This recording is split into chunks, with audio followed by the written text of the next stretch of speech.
बेचना चाहते हैं। उन्होंने राम का सौदा किया, उन्होंने राम की शिलाओं को जिन पर राम लिखा था उनको बेचा, उन्होंने रामचंद्र भगवान की खड़ाओं तक को बेचा। अब उन्होंने राम को बेचा, अब काशी पहुंच गए और गंगा को बेचेंगे।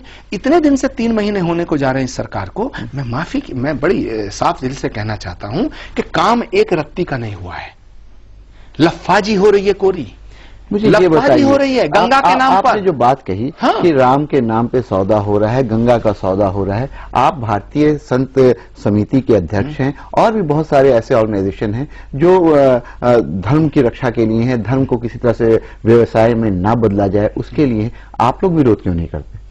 आप लोग जनता के सामने क्यों नहीं बताते? ये आपने मुझसे जो पूछा है, जो मेरा जवाब है, ये अपने आप में एक विरोध है।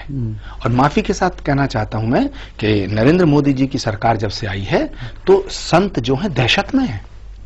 संत दहशत में क्या मतलब? संत दहशत में है और जो संत सच बोल रहा है वो इनके निशाने पे है, वो इनके निशाने पे है।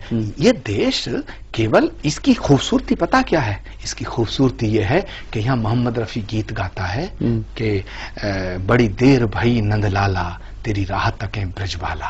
ये देश वो है जो अल्लामा इकबाल कहता है कि सारे जहां से अच्छा हिंदुस्तान हमारा। ये वो देश है जिसकी तहजीब को गंगा जमनी तहजीब कहा गया है। ये वो देश है जब देश के टुकड़े हुए धर्म के नाम पर तो मुसलमानों ने ये कहा कि हम पाकिस्तान नहीं जाएंगे। ये वो देश है जिस देश की आजादी के लिए अगर भगत सिंह का खून बहा है तो अशफाक को फांसी दी गई है। उसकी कुर्बानी और उसकी शहादत इसमें इस मिट्टी में शामिल है। अशफाक उल्लाह खां से जब पूछा अंग्रेज ने कि तुम्हारी आखिरी ख्वाहिश क्या है, उसने कहा कि कुछ आरजू नहीं गरारजू तो ये है लाकर जरा सी रख दो खाके वतन कफन में। मैं पूछना चाहता हूं कि क्या वो अशफाक उल्लाह खां की कुर्बानी को क्या जवाब देगा आरएसएस? वीर अब्दुल हमीद ने पाकिस्तान से लड़ते हुए दुश्मन के टैंक तोड़े थे, अपने बदन की बोटियां। ये देश सबका है। चंद्रशेखर आजाद ने अगर इस देश के लिए कुर्बानी दी है तो ये देश क्या केवल ब्राह्मणों का है? भगत सिंह ने अगर इस देश के लिए कुर्बानी दी है तो इसलिए दी गई थी कि ये देश केवल सरदारों का है? अशफाक उल्लाह खान ने अगर कुर्बानी दी तो क्या ये देश केवल मुसलमानों का है? ये देश जितना हिंदुओं का है उतना ही मुसलमानों का है। आपने बड़ी अच्छी बात कही कि ये देश जितना हिंदुओं का होता है उतना मुसलमानों का है, लेकिन रह रह करके कुछ ऐसी चीजें होती हैं जिससे मुस्लिम समाज की अगर बात करें, आपने बात नाम लिया है तो मैं आपसे सवाल कर रहा हूं कि उनको ये लगता है कि शायद उनके साथ यहाँ पे न्याय नहीं हो रहा है।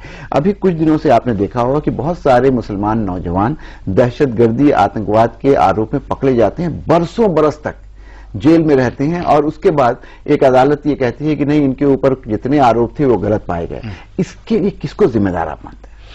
देखिए, ये एक इंटरनेशनल साजिश है। अमेरिका किसी कीमत पे नहीं चाहेगा कि भारत और पाकिस्तान के रिश्ते मजबूत हों, पहली बात।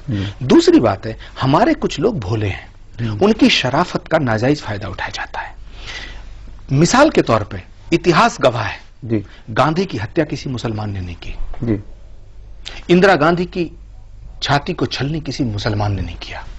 राजीव गांधी के टुकड़े किसी मुसलमान ने नहीं किए। बेअंत सिंह की हत्या किसी मुसलमान ने नहीं की। ललित माकन को किसी मुसलमान ने नहीं मारा। ये क्या है? ये क्या है? जहां तक सवाल है कि मुसलमान आतंकवादी हो रहे हैं तो मुसलमानों के अंदर अगर जो इनोसेंसी है और उसका फायदा उठा करके वो एक इंटरनेशनल साजिश का शिकार हो रहे हैं।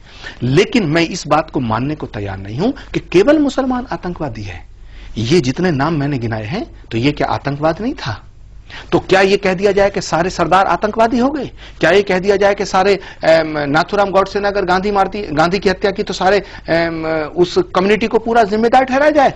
आतंकवाद और अपराध कोई कम्युनिटी नहीं करती है, ये व्यक्ति इंडिविजुअल करता है। ये व्यक्ति करता है। लेकिन जो व्यक्ति करता है वो अगर मुसलमान है तो उसको सजा दी जाए, उसे आतंकवादी माना जाए। लेकिन अगर एक आदमी ने कोई गलत काम कर दिया है, गुनाह कर दिया है, तो सारे मुसलमानों को हम आतंकवादी मान लें? मैं ये दावे के साथ कहता हूं, जिम्मेदारी से कहता हूं कि इस्लाम आतंकवाद का नाम होता तो सारी दुनिया में इस्लाम नहीं फैलता, यजीदियत फैलती। इस्लाम मोहब्बत का, इबादत का, कुर्बत का, खिदमत का और इबादत का नाम है। ऐसे ही हिंदू धर्म दया का, शील का, क्षमा का, करुणा का, त्याग का नाम है, तपस्या का नाम है। आपने इतनी बढ़िया बात कही है, लेकिन ये बताइए